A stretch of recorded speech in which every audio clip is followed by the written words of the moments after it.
Welcome back to the Hospital Records YouTube channel.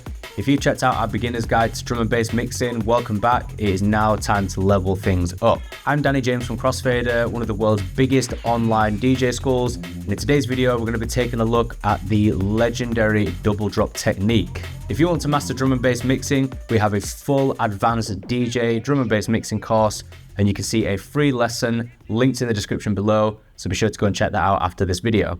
So what is a double drop? Well, I imagine most of you watching this video might already know. It is a very popular term used in the drum and bass scene, but for those that don't, a double drop is essentially where you're taking two tracks, sometimes more, and you're aligning the drops together, and you're blending them in some sort of way that is creating something new and unique in your mix. The double drop was made popular back in the early days of drum and bass by artists such as Andy C and Randall. You will have heard so many artists doing this now. Is a very popular mixing technique when it comes to the genre of drum and bass. So there are a few key things that you need to think about when it comes to performing this technique. Now, one thing I want you to know is that not all tracks are going to work together. When I'm looking for tracks to double drop, I'm looking for a certain sort of vibe first. So what I mean by this is I wouldn't go and take a jump up track and then try and double drop it with a liquid track, because 9 times out of 10 it's not going to work. The tracks are so different from each other. So when I say look for a vibe, is you're looking for similar tracks that have maybe a similar sort of bass line, similar sort of drums, similar percussion, things like that. Already, just by finding those elements, you know that you're going to have a better chance of the tracks working together. So let's take a look at the tracks that I've picked. I've been into the Hospital Records collection again on Beatport. I've imported a couple of tracks here. I'm just going to show you them and you'll start to get a bit of an understanding why I picked these tracks. Very similar sort of vibe. So we'll start with this one on the left hand side called No Surrender.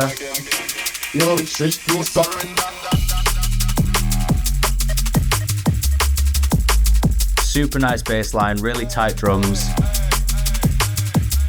Then we'll listen to the one on the right.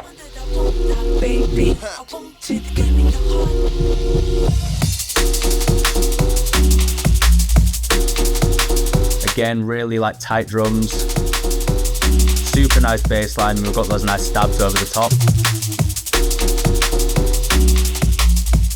So straight away when I heard these tracks, I'm like, yeah, they're going to fit nicely together. You've got one track that has a nice little stab over the top, and the other track that's more focused on the lower frequencies. So I thought blending these two together might create something nice and new. So where I would go from here, just as in the last example, we're thinking about phrase and structure of the track. Now, when it comes to double drops, you're going to make sure you get your phrasing, structure bang on in order to get those tracks to drop at the same time. What I would do with these tracks is go to the drop first, set a cue point and sort of work backwards. Now, I would obviously do this in the prep before going and performing this. So what I will do is start with a hot cue C right there on the drop. Again on the other side. There, hot cue C. And what I'm going to do is I'm just going to beat jump backwards. Now, all DJ software has this. Some controllers do, some don't. But if you're on Rekordbox, what you can do is navigate here to this drop down, head to beat jump, and jump back however many bars as numbered just here. So I'm going to go about 32, set a hot cue there, B, 32 again, and hot cue A just there. Same for the track on the right hand side. Jump to B jump, 32 back, hot cue B, 32 back, hot cue A. Go back to my hot cues there. Now, the structure is the same on both sides. I've got hot cues set 32 beats apart. It is the same layout on both sides. So I know if I go hot cue B on both sides, just like this, I know that when it gets to hot cue C, it will both hit at the exact same time.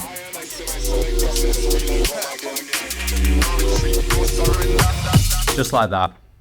So now we've got our structure and phrasing sorted. We know what our hot cues are doing. Let's think about a few other essentials when it comes to this technique. Another thing to be aware of when it comes to this technique is key. Now, mixing in key when it comes to double drops can make everything sound much more pleasing. You will see in the last video when we imported our tracks that the key was analyzed within our DJ software. This will really help when it comes to finding those tracks and getting a nice harmonic blend between two tracks. it will sound much more pleasing to the audience than if you were having two keys that were fighting each other and not really working in a nice harmonic way. And I'd say the main other thing to look out for, as mentioned in the previous video, is you don't want a clashing of vocals. If you've got two tracks that have vocals on the drop, putting those two together, they're not going to sound very good. Have one vocal or have none. Sometimes I can find using tracks with vocals full stop don't sound great when it comes to double drops. There are the odd tracks that you come across that do work, but for this technique, I tend to stay away from vocals as I think it can just sound a little bit nicer. Now, because you're layering two tracks at the same time, one thing you want to be really mindful of is the managing of frequencies. Now, you don't want to leave everything in because everything's going to be fighting for a certain space. So whether this means taking out a low end on one side or a low end on the other, you could try that out and see what it sounds like.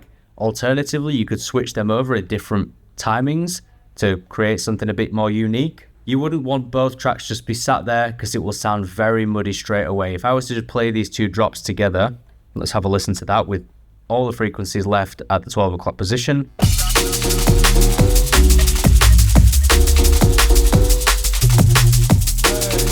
You can hear the low end sounds very muddy. Like they're both just fighting for that space. It's not sounding nice and clean cut. So what I would do, like I say, take one out, take out the other, or have a chop between both. I don't usually tend to do much with the mids and highs unless I feel like they might need boosting maybe, or maybe a little bit removed on one side. It depends how clean I'm trying to get it. This can often be a very fast way of mixing. So more often than not, I'm just focusing more on my lows as they are the frequencies that can really fight with each other more than the mids and the highs. So let's just have a listen. I'm going to jump back to Hot QB and I'm going to let them play and then start to see what sounds good by changing the different low frequencies, and we'll go from there.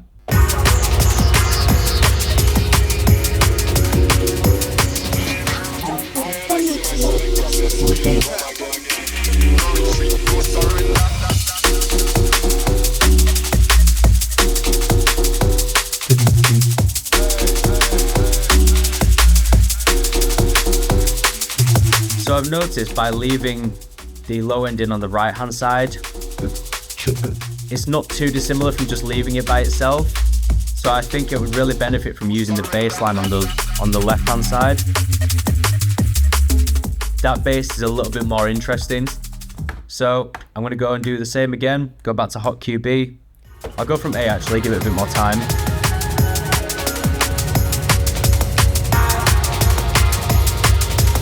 So I'm just going to switch over the low end from the right hand side to the left as we get towards the drop.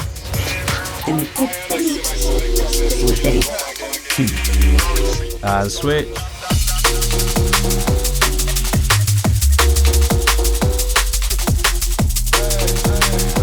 So already I feel like this sounds nicer than this. It's not adding that much by leaving in the frequencies on the right hand side and just removing them on the left. Much more interesting the other way.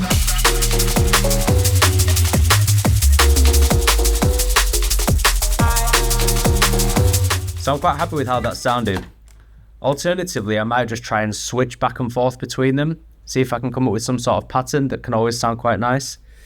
So I'll go back to that hot cue once again and try the same method but we're switching it.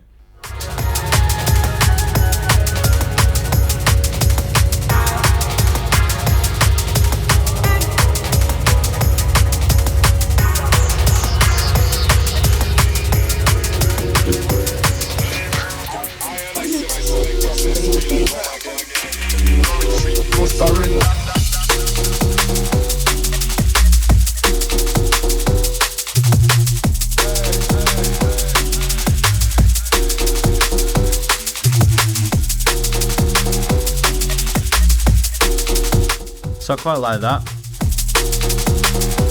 Alternatively, I could use a different part of the bass line, like this.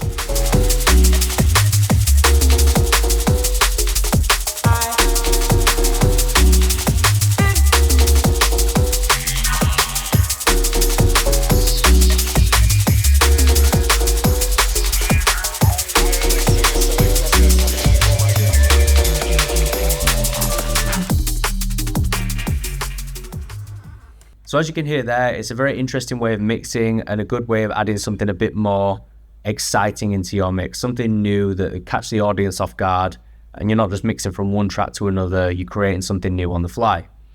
Another way that I would tend to use this is maybe adding in some effects. I might just want to add a little bit of reverb in there or some echo, add something a little bit more interesting to it. So I'll give you an example of how that might sound.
So as you could hear there, just adding in a little bit of filtering, some echoes, changing the beat fractions, added a little bit more of something in there, a little bit of variation to those different sections of the track, just as I was switching over those low ends. Now I think the double drop technique is one of the most interesting and exciting things when it comes to performing with drum and bass music. If you want to take things further, you can check out our advanced drum and bass DJ mixing course. There is a free lesson in the description below, so be sure to go and check that out. Make sure you subscribe to the Hospital Records YouTube channel for more exclusive DJ tutorials and drum and bass content. If you have any questions, be sure to drop them in the comments below, and we'll see you in the next video.